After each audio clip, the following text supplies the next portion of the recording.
I want the NPR hat, man. But like, it's the tiny desks that are always on rotation at the crib. Really? Yeah. Yeah, that's how I found out about, what's that? There's a duo from like Argentina, and they're fire. And they did a performance in Coachella too. Murdered by like a whole orchestra. Word. Yeah, fire. I'm limited on the Tiny Dead. I know I saw Scarface. Oh, I yeah, saw yeah, so yeah. much about that. I saw You see the Clips one? Duran Bernard. Haven't seen the Clips one yet. Clips is out there too. Yeah, I need to listen to more.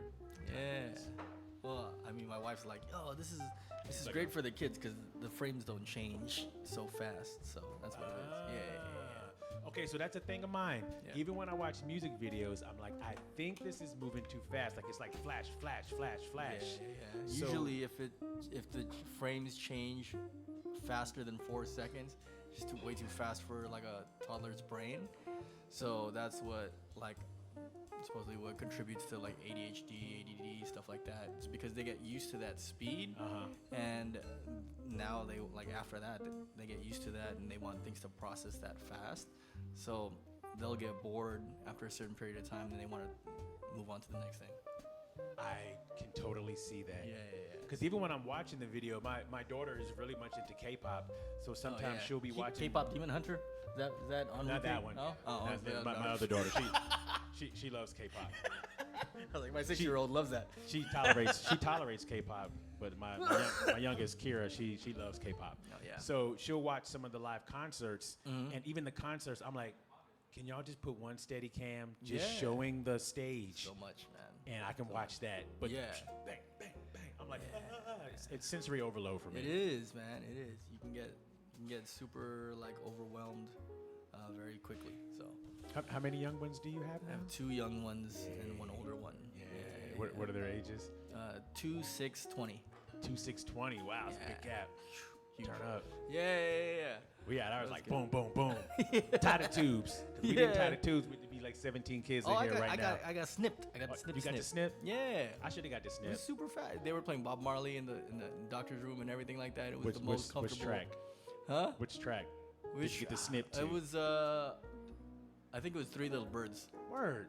Everything's gonna be all right, right? That's a good I song was to like, get snip to. I guess so. Yeah. That doctor's a DJ. I know, right? Yeah, he had the playlist on lock. It was fire. Yeah, and it only took like 10 minutes, 15 minutes probably. That was Yeah, it. so fellas, go. If you ain't prepared or if you're not responsible, go get the snip. And then when you Yeah. feel responsible, get unsnipped. You can get unsnipped. You can go get unsnipped. I don't know the process for getting unsnipped. That one. It's reversed. Like if you Yeah, walk it into is you gotta walk into the doctor's office backwards. Yeah. Everything you do, you gotta do it backwards, and then you put it back together. So, That's it. fellas, That's it. There you go. You see us now? Yeah. how are you, Quinn? How's your angles? You got your angles? Fantastic. Optimal angles. Turn up. Optimal.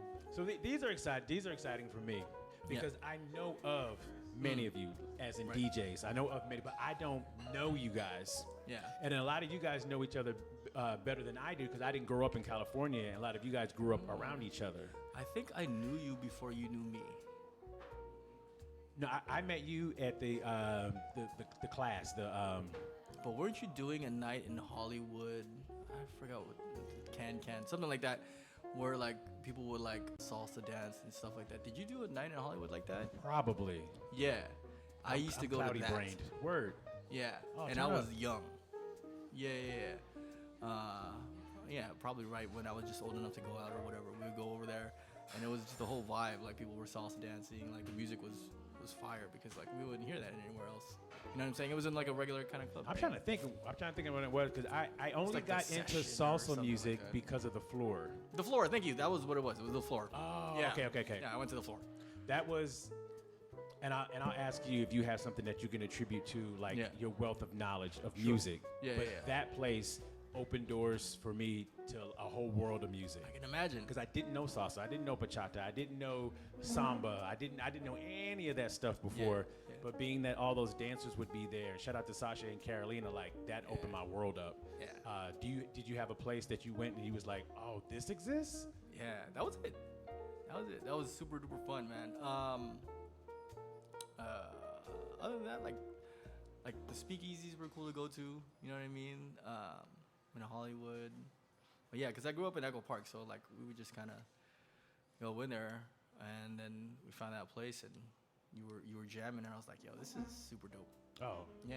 Oh, So that's turn why up. I was like, oh, I knew about you before you knew about me. Oh, turn up. But you was Yeah. DJing. Yeah, but I was doing like b-boy stuff. It was like a whole. It was still a different vibe. Did you get down on the floor and do a little b-boy I stuff would too? try. Word. I would try. Yeah. At least like top rocks, some footwork.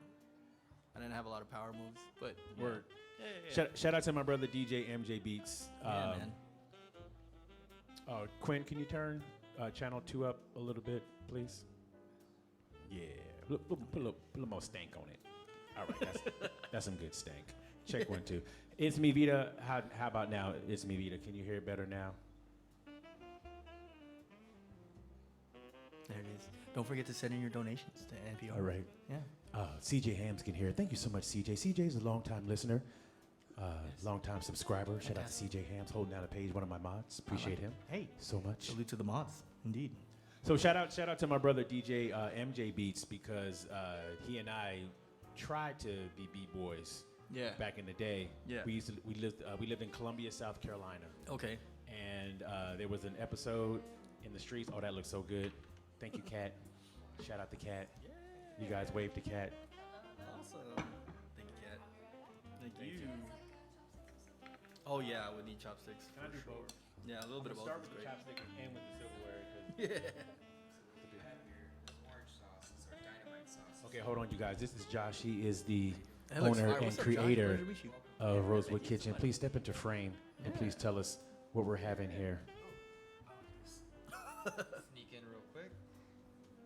Hello, everybody. Welcome to the Digital Rosewood, where it's all about the ambiance and the experience. The cuisine is definitely a plus. Proud to say that we were nominated for Best Asian Restaurant in North County, San Diego. So here we go. This is tempura tofu over our fried rice, traditional Japanese fried rice. The orange sauce is our dynamite sauce. It's a sriracha mayo made like an aioli. Green is one of my favorite creations. Cucumber, cilantro, and miso to help cleanse your palate. Then we have, I believe, a spicy miso ramen. Yes. It's a tonkatsu. That's right. Traditional style 13-hour creamy pork bone broth. With all the fixins, and then a cucumber salad. My parents are from Mexico, both of them from Sonora, but my father served in the Marine Corps for 24 years. As a result, I was born in Japan, which is why people come up, they're like, but you're Mexican, what you know about Japanese food? Being born there and then growing up in Hawaii and then Vista, which is local town. I grew up doing judo, Japanese martial art, competed for USA and Mexico because I'm dual citizen. So I got to travel all over the world, compete, but trained and lived in Japan a lot because they're the best. So other than Mexican culture, and as we call it up here, Vista calls about Oceanside Tri-City culture, Japanese culture has been very influential. So when I opened up in October of 2019, right before the pandemic, my menu was completely different. It was more international. Yeah. Italian, French, Mexican, Spanish, a little Southern, a little Asian, little spices here and there, but 40-item food menu, all fantastic, but very challenging to manage, especially with just the flux of costs of goods, and the menu, and so I transitioned to specialize in something that was between tacos, because my tacos slap, I won't lie, or like Japanese comfort food, and there's like 10 taco shops in the 3-mile vicinity here, so we still do catering for Italian, Mexican, but my go-to every day is the fried rice, and then also yakisoba, stir fry, and then and the ramen, utensils. which is what we're known for. So we've been doing quite well since we made the transition, and those who were asking, like, you got a good lasagna, you got good tacos, what you know about Japanese comfort food? I'm like, "Skoshi nihongo wakarimasu." Yeah, So, man. Well, my friends come in from Tokyo and get their blessing, and so I'm good to go, and keeping that momentum alive, not only with the cuisine, with the music, bringing quality music, quality art, fine art gallery. We team up with the museum a lot, so we're able to host all different kinds of events, that range from, a fine art event or exhibition to a full-on, intimate concert here, private events and shows. They have theme nights Monday through Friday. Monday, all week. Man. Mondays beats and eats, so it's just straight hip hop. Thank you Yeah. guys. We'll have locals come in with their SPs and MPCs and do underground rock, eclectic, abstract, bluesy, jazzy hip hop. Yeah. Cypher happens towards the end of the night. It's all rated G, max PG. Yeah, you know? yeah, of course. Tuesdays, Tokyo Tuesdays, so it's our EDM night. It's kind of inspired in Oh. a part of Tokyo, Shinjuku. Yeah, where it's yeah, like yeah. Times Square. Yeah, you know, of Shinjuku. That's the Shinjuku crossing, right? Yeah, That's yeah. the famous. So there's a lot of electronic music there. Love electronic music, so we do that Tuesdays. Wednesdays, tonight we got Big Boss Boubale. They're a French, Ukrainian, Jewish American band that plays, how do I put it, feel good gypsy jazz and blues with some funk. You know, Okay. very carefree. Yeah, like. Thursdays generally vinyl nights. Fridays Latino nights. Saturdays mystery music. Could be flamenco. Could be R&B. Could be jazz. And then Sundays raga, straight reggae on a Sunday. So always innovating, always keeping it creative, and doing my best to provide a memorable experience, Yeah. ultimately. So. Just real quick, can you explain the importance of travel? Being that you're from so many different cultures, you have so much experience from all over the world. Like, I know some people who've never left the block. So Man. could you just touch real quick on that, the importance of travel to be out and discover these different I guess I was blessed. Well, I am blessed, but blessed because my father joined in the military. It was like you had no say in whether you traveled. It was like born in Japan. My parents were from a small town in Mexico. You know, moved from Japan to South Carolina, then Tennessee, and then learned English or pidgin in Hawaii, and then moved to Vista, Colorado for a little bit. So it was like I was forced, you know, to adapt in that sense. So it became an innate characteristic to be able to feel comfortable in my skin, express myself no matter where I was, and yeah, just kind of natural. But then with getting into judo, the traveling again took me to places where, you know, you may see aesthetically or physically the difference. You feel the energy's slightly different, but whenever you find that commonality of doing judo specifically, it's like, oh, you could be from, you know, Azerbaijan or Turkmenistan or, you know, Thailand, Brazil, Germany, Netherlands, but we're all doing one art. And just like DJing, you know, just like breakdancing, just like rap, just like cooking, you find that one commonality, and then it's just like expand on that. You expand on that, and that's one thing that, you know, I did learn from traveling, whether it was judo or when I worked internationally for a big corporation. No matter where I was, whether it was Dubai, you know, Bangkok, Rio de Janeiro, Paris, regardless of gender, political affiliation, race, ethnicity, all the potentially divisive factors out there, everyone loved good food, good drinks, good music, service, art, ambiance, experience. So that was a huge commonality. It's like just realizing that we're not that different. Right. And that's something that travel has definitely affirmed with you know, my youth, and you know, as I grow older and just more experiences, just go back into like, hey man, we're all the same, we're all one, you know, and you know, whatever can bring us together, music, the food, the drinks, the experience, and I'm all about it, you know, and it's international. I say it's intergalactic. So. But yeah, hopefully that answers your question there. But I just wanted to break down the plates here. Please, you guys enjoy. And thank you very much for joining us, of both course. you guys. Pleasure to be here. Blessed, honored. So let's keep it going. Yes, sir. That was Josh. Hey, Josh. Yeah. Oh, man. Do I'm gonna dive you into have a this favorite rock. place outside of the States and inside of the States that you like playing? Oh, that I like playing. That you like playing? Iowa City was fun in the States. Ecuador was a lot of fun. Word. Yeah.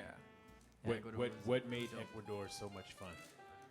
The hospitality, the culture, like I got to learn a lot out there too, especially because like it was a little bit open format, but I realized like playing out there, I played a Selena track and they're like, and I was like, what? And so I was like, and then went into Celia Cruz, they're like, yeah, much better. And I was like, oh, no way. No Selena? Yeah. Okay. we're not. Put that in my checkbook. Okay. I know. And I don't know if it's like, oh, you know what I mean? Like Tejanos and Celine, like she's more appealing to like Mexico and the States, and not quite internationally in the Latin community, like globally. But whatever it is, I was just like, oh, all right, well that's new and interesting. But we navigated it, and yeah, it was still a good time out there. Yeah. But yeah, man, that Ecuador is fun. Singapore is fun. But Singapore is super tame. Like they won't like. I feel like in Singapore, if I drop something and everybody like loves it collectively, it'll just be a very calm, like, nice. Yeah. It won't be like screaming and like everybody singing at the top of their lungs. So it's just a different energy to get used to. But man, the views and just like, because I was playing at the top of the Marina Bay Sands at this place called. Is that the one that looks like a boat? The one that looks like a boat. I stayed there. You did? Yeah. I never got to stay there, man. I only played there. Yeah. They would put me I in a did the separate opposite. hotel. I was with a band called Blush. Yeah. And we were on concert there, so I got to stay there. That was cool. Did you get to go in the pool? I'm not a pool person, so I got to go in the pool, but I didn't go in the pool. One highlight from that, there's a bunch of highlights, but one highlight was I got to meet Steven Tyler on that trip. That was very cool. How was he in person? Super cool. Nice. So we had sound check right after Aerosmith had sound check, and they're bringing my stuff in, and this is back when I had Beats headphones, and he just walks up, picks up the Beats headphones, like, I heard so much about these. What do you think about these? And in my mind, I'm thinking, why are you talking to me about headphones? You are Steven Tyler. Like, this ain't supposed to be happening.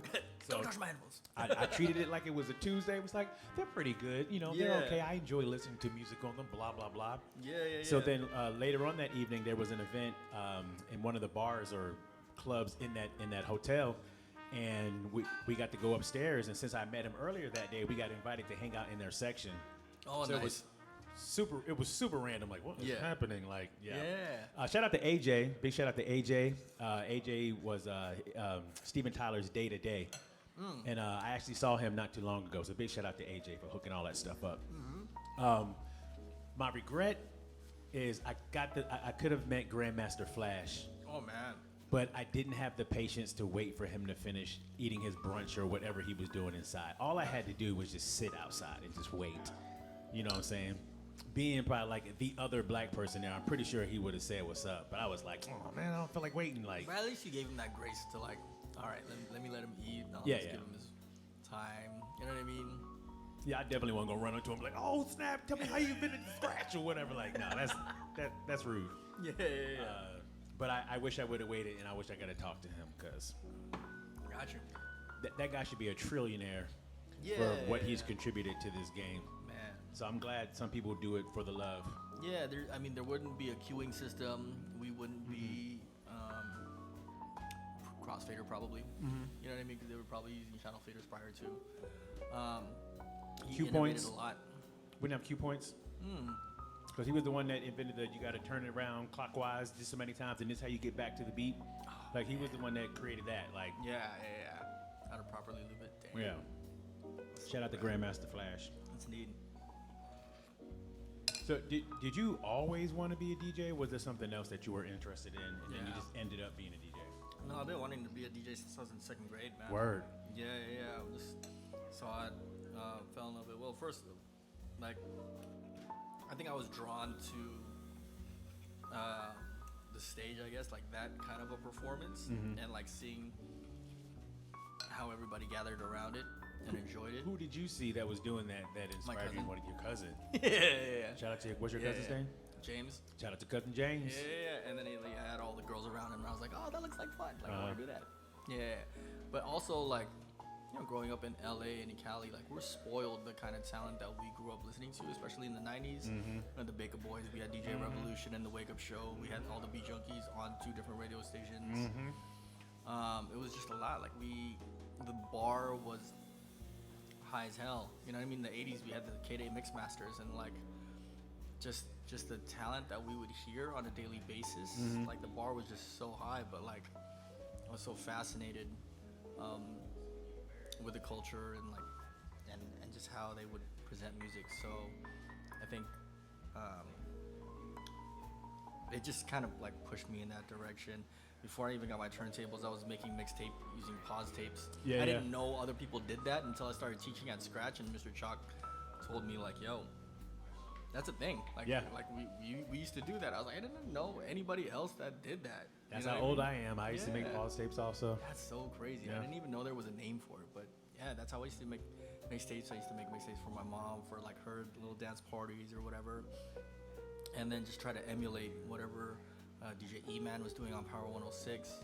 You know what I mean? Because I grew up listening to him and Big Boy in the mornings. Man, so just to try and do what they were doing without turntables, you know, doing doubles and all that stuff, just using tapes and just, you know, just using whatever ingenuity I had in my teen years to try and emulate that. Like that was it. Like I loved that whole process. And then when I finally got my turntables, I already had mix ideas in mind. I knew how to jump through different versions of a song in a single like play, because I was just getting those ideas already out on tape. That's one thing I've been waiting to ask you for such a long time, because you create some of the most impressive sets that like I've ever heard, and it's things that make me say like, how did you think of that? So was your brain already wired in a creative way to think of stuff like that? Like, how did you know how to put together songs and how to navigate songs? I think so, but it was like a lot of studying mixtapes, studying like, you know, the Beat Junkies mixtapes, studying Cali Kings, which is the Big Boys mixtape, and listening like to Revolution Cut on it and all these different things. I would pull inspiration from that. And then I would have my own ideas. When I started, I was in the b-boy circuit. I was doing like practices at like the spot that really catapulted me and got me out of my bedroom was a spot called Hope in Hollywood. So like LA Breakers would be there, Ivan, the Human Action Figure would be there, West Coast Rockers, Battle Monkeys. Like if you're in the b-boy scene, like, you know, those are like the legends, right? Word. In the scene. So like I used to see them on a daily basis. So like I popped in, I happened to go there because one of my friends wanted to go. And I saw the DJ and I was like, hey man, you mind if I come through with some records, play some songs? He goes, let me see if you can mix first, right? So he's like, come over here. How old are you about at this time? I think I was like 15, 16. Okay. And so he would just hand me records. He's like, here, play this next one. All right, cool. And I would mix it in. He's like, oh, dope. All right, try this next one. And I throw it in, and he's like, all right, cool, yeah, you can bring a bag of records and play here. So I started playing there, and then he would just invite me to just come play. Then he invited me to... Who was this DJ? This was Abel, DJ Abel. DJ Abel, shout out to DJ Abel. And then he brought me to like a freestyle session, Out for Fame. We go to Arizona and do the Styles Crew anniversary, Fury Styles Crew anniversary out there. And that was my first time like really traveling. We would go to like Mexico, we go to Santa Barbara and rock at like the auditorium over there, and then do the house parties on like DP or whatever. For these b-boy events, was it like similar to like the old school like origin, like where you guys were just mixing the beat breaks? Yeah, pretty much. Okay. You know what I mean? Because it was just like we'd slam it in, you know, wouldn't we'd still mix, but like when that next song comes in, you want it to have impact. So like b-boys would get hype, and then they know how to attack the beat. Did you learn that technique from that? Was it with your cousin, like, or was it there? It was with Abel and the Factions crew. Yeah. Because that's a where good I really feeling. hold my chops. Even when you're at a, even if you're DJing a wedding, and that next song comes in and people go crazy when they hear that next song, like, that feels good. Yeah. It's kind of like the high that we chase, right? Yeah. As DJs, is getting that reaction, like, oh, that like affirms, like, oh, okay, you made the right decision as far as what's the next track to play. Yeah. Now, so you're traveling. When did you start doing like clubs and events, like outside of the b-boy circle? That was much later, you know. Oh, you were with them for a while? And at the time, we're just very anti-jiggy, anti-commercial, like, you know what I mean? We were playing like underground hip-hop music and like b-boy music, and it was very like niche what we would do, and then we used to hate everything that was on the radio, kind of, sort of. You know what I mean? Mm-hmm. And so I didn't make the move into nightclubs until way after high school, probably after I was already teaching at Scratch. Really? Yeah. Really? That's mind-boggling. So like, and then one of the students was like, "Hey, can you help me program this set for a mix battle?" I was like, "What's a mix battle? There's a mix battle? I know about scratch battles and DMC battles and all that stuff, but I didn't know there was like battles for party rocking and mixing." So I helped him, and I was like, "Man, this might be actually a good avenue." Was that the to Red Bull market one? myself. This was before Red Bull. Word. You know what I mean?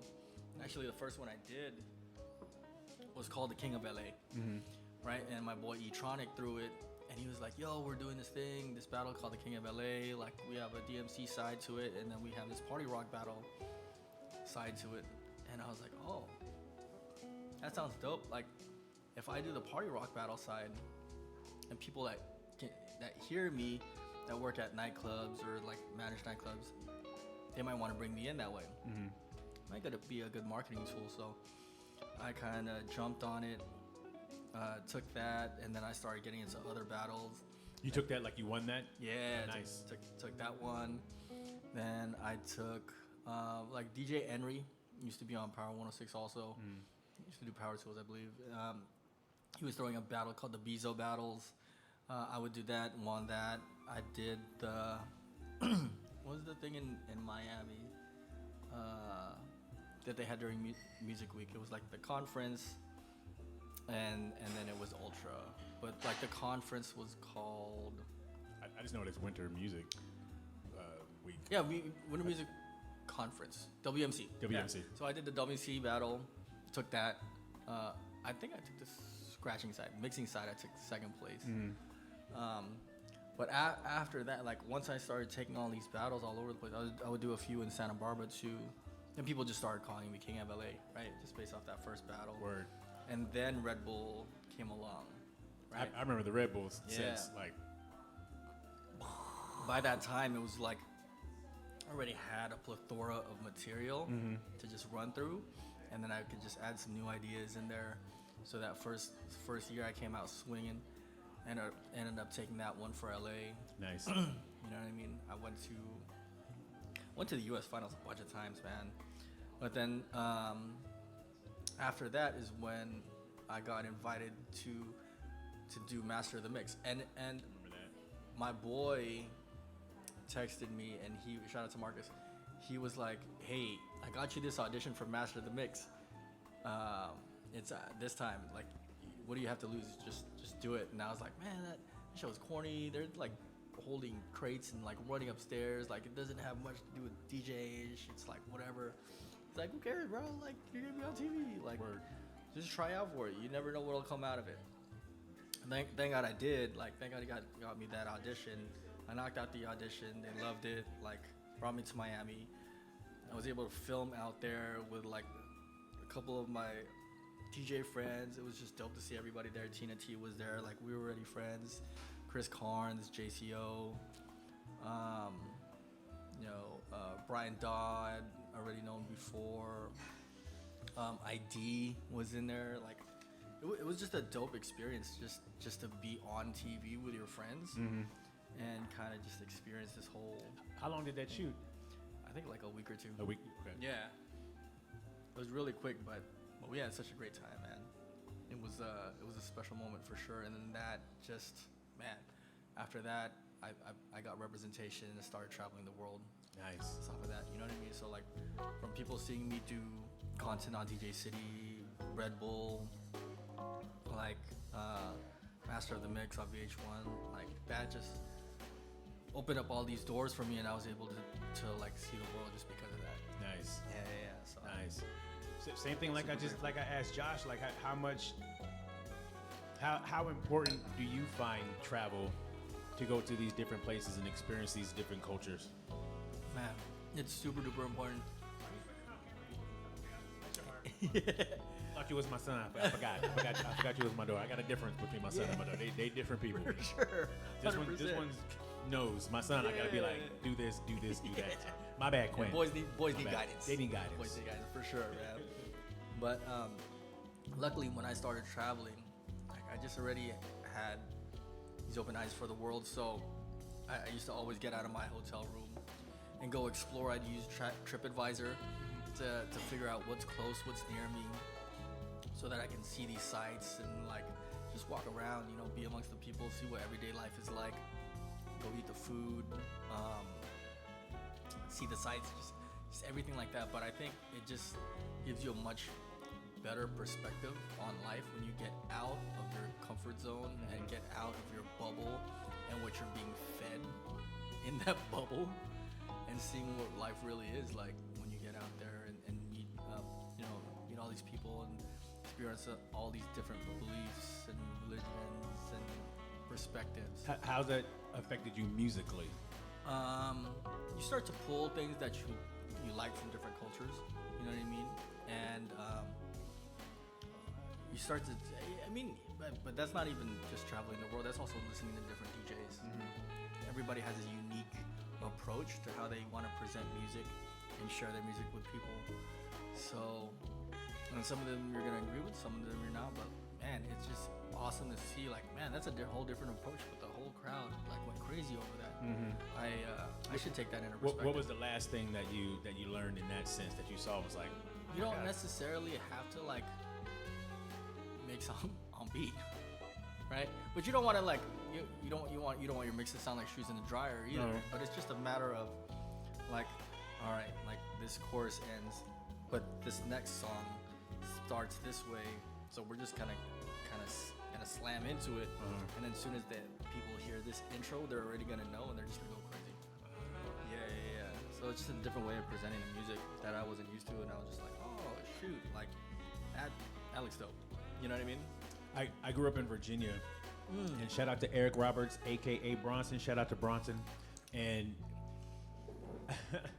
I would. At first, I was opening for him. I was helping carry his equipment and things. I was like 14, 15 years old, and I would travel with him.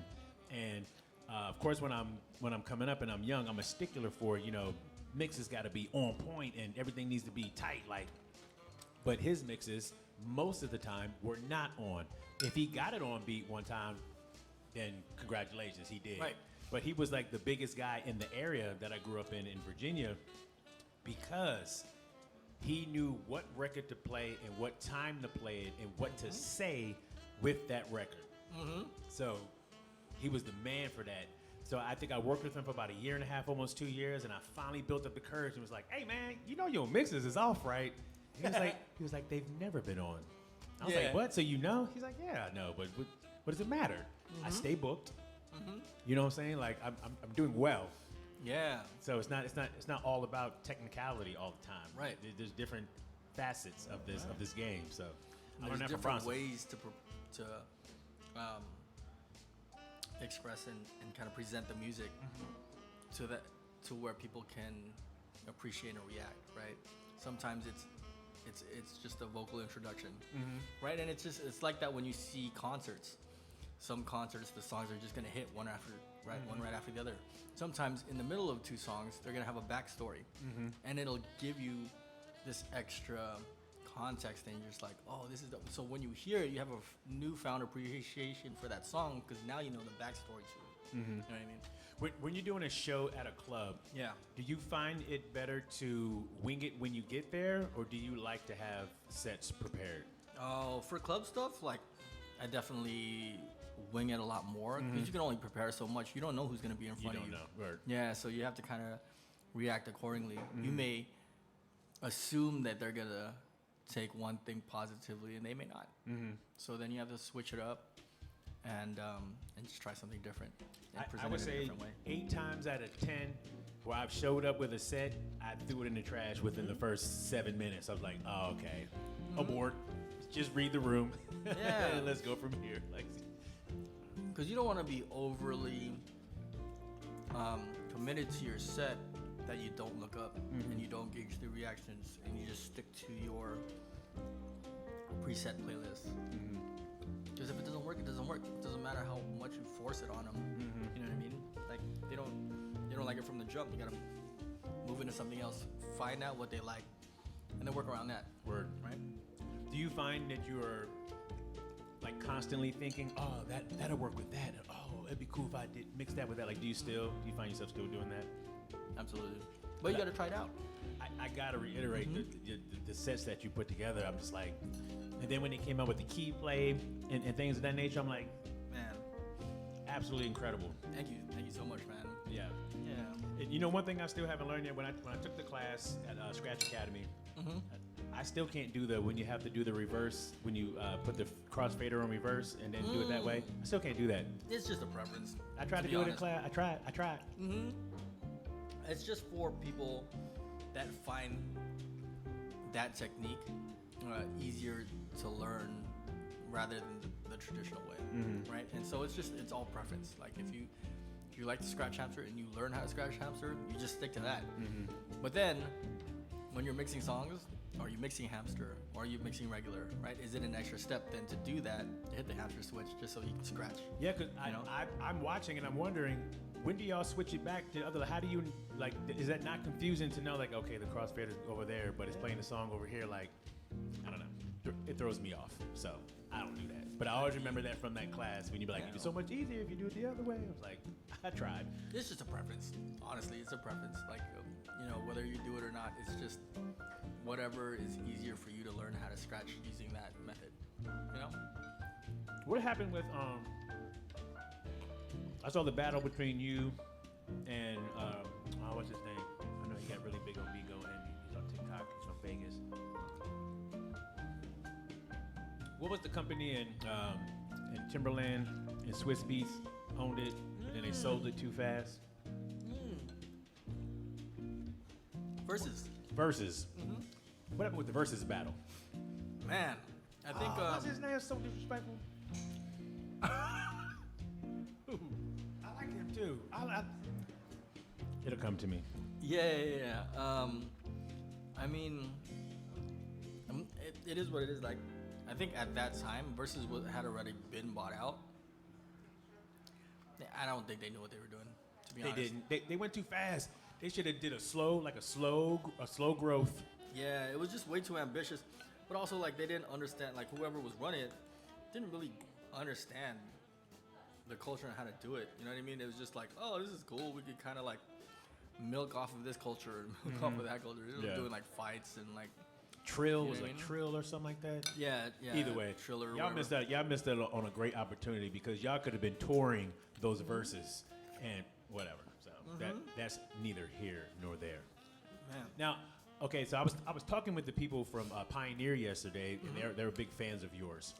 So Love the Pioneer fam. When I was telling them about how you requested the DDJ SRT 1000, I was like, I found that interesting because I find you use a plethora of gear, everything from big stuff to the littlest, tiniest thing. And I'm watching, I'm like, how is he putting the set together, and how is he scratching with this little tiny thing? Like, so. One thing I really find, especially as DJs, we're all nerds. So even if the dude got his pants hanging down and a hoodie on his head, he's a nerd. All DJs are nerd. So do you have like a favorite piece of gear, and also for today, why did you choose that board? Yeah, the SRT is probably my favorite, just because I already got used to stationary platters. I think the biggest hurdle when DJs are moving from turntables to a controller or even turntables to CDJs is getting used to the feel of a stationary platter versus, turntables are moving, the platters are moving, and so they get used to that certain kind of friction or whatever, and playing on stationary is just a whole other feel. But I embraced the technology early because of how accessible it made DJing. You know what I mean? I was working with Tractor and Native Instruments before, and I was using their S4. And I was like, man, this is so cool. You can load samples up, and you can make beats as you're DJing, and this is wild. You know what I mean? But I love that about it because now I don't have to set up, like, the turntables and, like, speakers and all this stuff. Like, I could just pull my controller out, put it on the tabletop, plug up, like a Bluetooth speaker to it and call it a day and just knock out all my ideas, right? It doesn't have to necessarily be this whole big thing. Like, if I want to practice and I want to get some ideas out, and I want to travel light, which I like to do, I can use the controllers. I can use these tiny controllers as long as I'm able to execute my ideas, and it's all good. Word. I'll use it. Yeah. That's what I find too. The most important thing is executing the ideas. Big shout out, and I got so much love for the Keep It Real DJs. I love you guys too. But I remember once I showed up to a venue and I didn't. The power cable for one of my controllers, for whatever reason, was not in the case. Oh man. So this was at La Descarga. So in La Descarga is a booth in there, so they really can't see you DJing anyway. But I DJ just straight off my laptop. Man. And no one knew the difference. And I already knew it before, but that night really solidified for me. It doesn't really matter how you play. I mean, what you play on, right. It just matters how you play. So all my Keep It Real DJs, I love you guys. Turn up. I love you. But yeah. Most important thing. People don't care. People just want to dance. Yeah, most important thing is the music, man. 100%. Right? Are you selecting the right music? Does it fit the vibe? Right? Are you able to keep that flow consistent and or like build it up or break it down? Like how are you getting people into these certain feelings? Right? How are you like bringing joy? Like, how are you adding to their experience? Right? And it's not necessarily always technical. A lot of the times it's the music that they choose, that you choose, that brings nostalgia out of them, that puts them into like a certain time, or it's just good music and they don't know what it is, but they know that it makes them feel a certain way. You know? I like that. I love when I either I play a song and people are like, "What's that?" Yeah. Or even when I hear a song, I love asking a DJ, "What was that?" Like, that I still get off on that. Yeah. But it's very 100%. rare. Yeah. I will say I probably don't go out much, because a lot of you guys aren't playing good music anymore.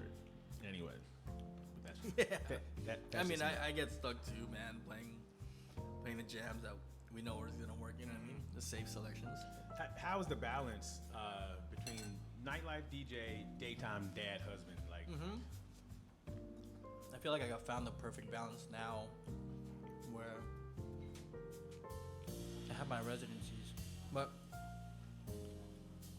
I also have my company partnerships and these companies that I work with, where I'm making mixes, I'm making playlists, you know, I'm teaching classes, all that stuff. Like 90% of my work comes from me working at home. Word. And it doesn't take me away from my family. I don't necessarily have to travel now to get the bag. Whereas before, that was the cash cow, right? Just traveling out, getting the bag, coming home. But then now I'm missing out on all these family activities, right? I'm missing out on the reunions, the weddings, the birthdays, all that stuff. But now, I got my residency at home. I got all this stuff that I'm able to work on at home while I'm with the kids. It's just like the perfect balance, man. I love it. I love where it's at right now. And I'm always looking for something where I can continue that, where I don't necessarily have to take time away from my family. Word. To be able to do what I love. You know what I'm saying? Yes. Or have to like pick up a job that doesn't have anything to do with any of my passions. You know what I'm saying? It's a very fortunate position to be in, and I'm grateful for it. And I just try to find every way to keep it that way. Word. Yeah. It's awesome. Cheers. For man. sure. Cheers. Yeah. But it I like, really, if you're a DJ, but you want to have a family, it's great, right? Because if your wife has a career, has a day job that she's working during the day, you could be home with the family during the day, handle all the family stuff. Most of our work is at night anyway. Yeah. You know what I'm saying?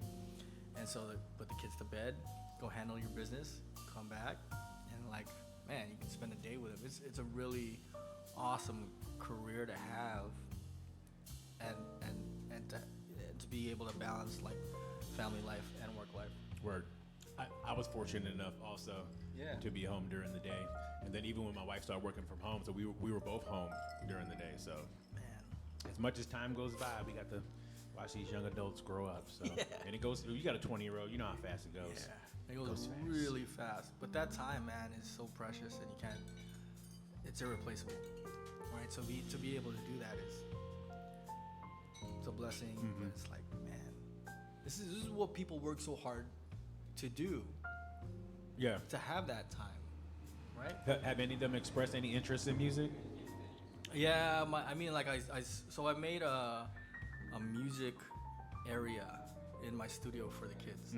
So I got finger pianos in there. I have xylophones, drums, just stuff for them to play with, just to mess around. I got the Hercules T7 in there for them too, so they could feel what it's like to put the record on, take the record off, but not be in danger of like breaking a needle, breaking a tone arm, or anything like that. You know what I mean? Like, Do you play instruments? yeah, Oh, what do you play?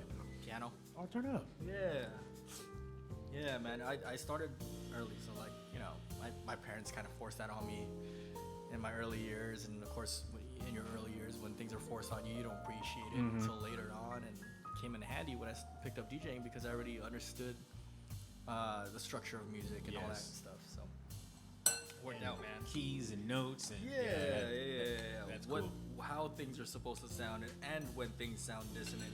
Stuff like that, you know what I mean? That's cool. Shout out to your parents. 100%, man.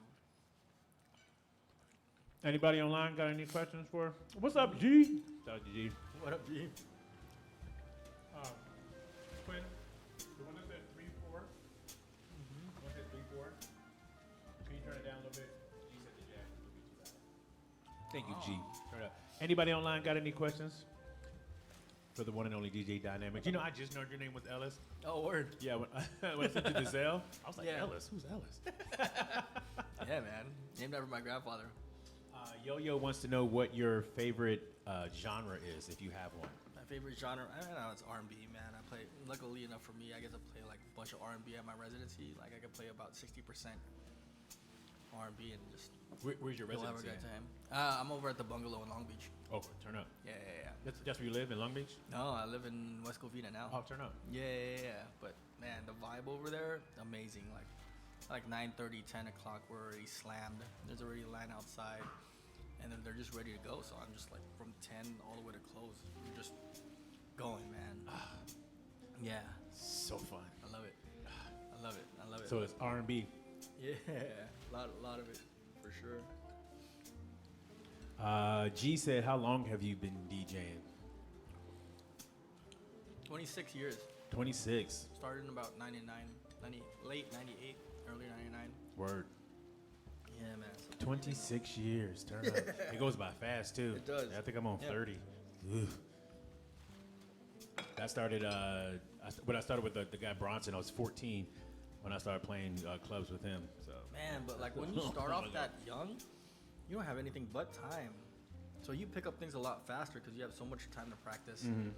So much free time to like work on ideas and kind of build your repertoire. So man, that's why like, if you have a chance to work on your passions early in life, like before you finish school, that's the best because once you start having responsibilities, it takes away time, Word.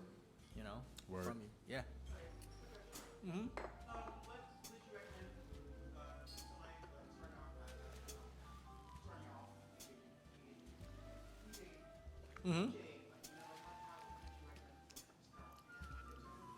So a guest asked what he would recommend for anybody who wants to start DJing. What's Got up, Jordan in the building. So, you know, when I started and I had that time, I was just working on my ideas, right? Before anything else, because you want to fall in love with it first, right? Or at least test it out and see if you do love it and enjoy it. Yeah, just like anything else. And then from then on, then you start networking with like-minded individuals, start to find your community, right? Then once you start to find your community, then you can start asking them, hey, can I jump on? Can I rock a set with you? You know what I mean? And then you get to learn their approach to it, you know, aside from your approach as well. And then you can start picking things up because you don't want to just be stuck in your own head, right, with your own creative ideas. You can get inspired by others as well. And so once that happens, then you can start like looking into the business side of things. Oh man, this is starting to get really serious. I'm having a really good time with this community and playing this music and learning this whole culture. Let me really get into the business side of things, and then I can get out there and make money off of this passion, right? And then you can start studying the business side of it. What copyrights you need to do, if you need to form an LLC for yourself, trademark your DJ name, all that good stuff. You know what I mean? When you start getting those, just so that when those opportunities start to come in, you're already ready, right? Yeah, of course. Like, what's your name? What's your DJ name? Dynamix is my DJ name. Okay, Yeah. I'll look that. Cool, man. Thank you. Appreciate Appreciate it. You want to look it up, Jordan? Look it up. Cool. Yeah. Any more questions, you guys? As we wind down the food portion, and then you guys can experience what I've been bragging about. Because Man. yeah. Do you want to DJ? He said, what inspired him? Oh, gee, you missed the beginning of the conversation. He was inspired by listening, his cousin. Mm-hmm. He saw the crowd around his cousin. His cousin had the ladies, and he was like, I want the ladies. So, yeah, turn up. That's natural for any teen kid, I guess. Preteen kid. I would say the worst thing, DJing at 14 and going to the clubs in Virginia. I grew up in Virginia, in the Maryland area, that they could smoke inside the clubs. Oh, man, yeah. And that cigarette smoke would kill me. My eyes would be burning. I had braids back in the day. My hair would be stinking of cigarettes. I hated going. Every Thursday night we go to Hagerstown, and I would die a little bit every Thursday. It was awful. It got to a point where I'd be on stage rubbing my eyes, try to put water and stuff in my eyes. I would have to go sit outside for the night. But we had such few options. On back Haseyo kimchi. then. Yeah. It's such few options as far as where we could see that. Yeah. You know what I'm saying? Yeah. So I still shout out to Bronson. I'm appreciative. Mm-hmm. Man, that smoke was killer. Yeah. I also, when I was in high school, I was going to the pool halls a lot. Word. And so they were smoking a lot in there too. Word. Can you play pool? Are you pretty good? Not as good as I used to be, but I can hold my own. Word. Yeah. Hey Quinn, remember that one time I beat you and Mom continuously, over and over, repetitively? You did. All right. G asked, what was your first big break? Like, what did you do that you was like, oh snap, I'm kind of on? Yeah. So my first big break, I don't even think. Like I was doing DJing, but okay, so we used to frequent Melrose a lot, right? Melrose in LA when I was a teenager, and we went out there, and I guess SAG was on strike or something like that, and so a casting agent came up, and she's just like, hey, are any of you guys DJs? And like all my friends were like, he's a DJ. He's like, great, you want to audition for the State Farm commercial? We're gonna have a DJ in it, and that's what we're looking for. I was like, all right, cool, I'll audition. So I went to the auditions and whatever, said the lines. They're like, cool, yeah, we like how you sound, we like your look. Can you come back again? But this time bring your turntables and everything. So I had to bring speakers over there, brought my turntables, my mixer, and I auditioned for the part and just did like a little short set, right? But I was competing with like real actors who were just like, did whatever, and luckily enough for me, I got the role, and I spent like the first day of school, senior year, on the Universal Studios lot, filming a commercial for State Farm, like being a DJ. Nice. Yeah, and then, like it wasn't even like I wasn't even doing anything real. It was just like, put your hand on the turntable and pretend like you're DJing. You know what I mean? But like, it was cool because like the staff, the faculty at the school, and like some of the students got to see it, and they're like, damn, I see you on commercials. Okay, that's what's up. But that was like the first time I got to experience like the money that can be made just doing a creative career. Yeah. You know what I mean? Those residual checks were fucking dope. Word. Especially in your high school years, like getting commercial checks. Yeah. Like, dog, that's fire. Yeah, That's cool. Yeah. That's also being in alignment to what you're supposed to do. Because randomly, some lady just came up and was like, "If any of you guys a DJ?" Like, hey, yeah, see, Man. turn up. G said, "What high school? What high school did you go to?" I went to Marshall. He went to Marshall. In Silver Lake, John Marshall High School. We are Marshall. Which is crazy because I was a drama nerd too. I was a drama geek. was in drama in middle school and in high school. But my drama teacher in high school was like, yeah, Leonardo DiCaprio was one of the students here. Word. Yeah. So he went to my high school too. I had the same drama teacher, but we had such a blast over there. And then we had this thing called theater workshop, where we were doing dances and acting and singing like all in one. So is there a video of you in tights? No, like I'm not in tights. I was trying to find the videos online from high school of like all the theater workshop stuff, man, because it was dope. Like there was one part when I had to battle. It was like me versus a drummer. So I would be making beats, like doing finger drumming on my turntables, and then going up against an actual drummer, and he was doing drum fills and all that stuff. That was a good time. Yeah, that was like a section of our show in high school. Word. Yeah. Oh, that's so dope. Shout out to Marshall. Any final questions, you guys? Any final questions? We're gonna get set up for an incredible set. Jordan, you don't want to miss this set. Where are you going? I'm in the library. Oh, nice. Handle it, man. What's his name? It's on my TikTok. Okay. What's HOTLUNCH2GO. HOTLUNCH2GO. Okay. Yes. I'll remember that. All right, Jordan. DJ Dynamix, right? DJ Dynamics, Dynamix. yeah. Okay, let's go. Thank you, bud. See ya. See ya. Shout out to Jordan. He was adorable. Good dude. Kat, did you have any questions? Okay, Kat. I wish. It's a legit question. Do your pants unzip into shorts? I see. I'm not a shorts guy though. My legs I remember having those shorts. I think I got them from like Urban pants with zip-ons? Outfitters. Yeah. They're like cargo pants. My You legs are just too unzip 'em skinny. into I, shorts. I'm a in the house shorts Same, guy. Same.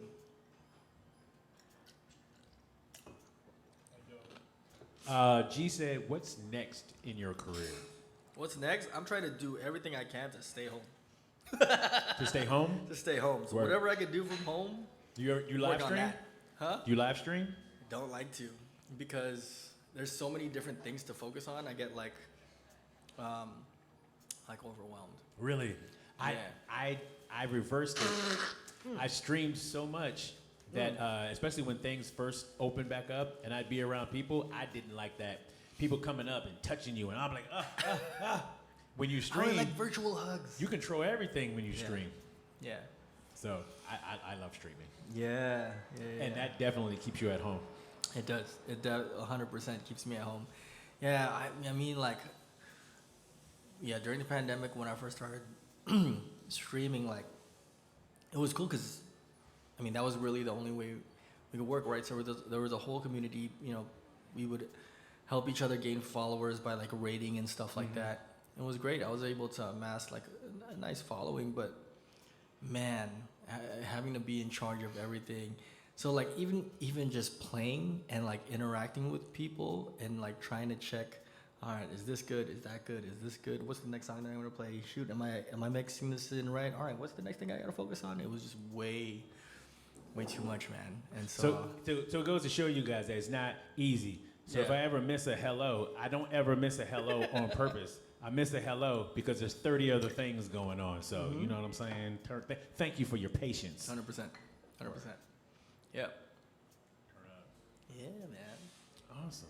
Well, anything you want to share in closing? You want to give them your socials? Tell them he's at the bungalow. You're at the bungalow. Is that Friday night, Saturday nights? Saturday nights at the bungalow? At the bungalow in Long Beach. I start at 8:30, go till closing. It's fun, man. Come out. I like come Long out. Beach. Long Beach turns up. Man. Like Long Beach, Long Beach don't play. Yeah. Long Beach knows a good time. Yeah. But we can play R&B stuff. We can play funk stuff, soul. We can play reggae. We can play ratchet. We can play some house stuff. You know what I mean? Like, I like those crowds. you just navigate and just go all over the place. I like those crowds. Yeah. And then catch me on IG, official DJ Dynamix, DYNAMIX. Yeah, that's my handle. Official DJ Dynamix. Turn up. Yes, sir. And I'll put all that on the screen. There So you go. boom. Indeed. Now we get set up for the set. You guys There it tap is. the screen, share the live, tap the screen, share the live, share the live, share the live. Hey. DJ Dynamix is about to get on decks, y'all. Share the live. Quinn, can you put some stank on that 3-4 on the 3-4? Shout out to Quinn, put the stank on the 3-4. Yes. Yeah. All right.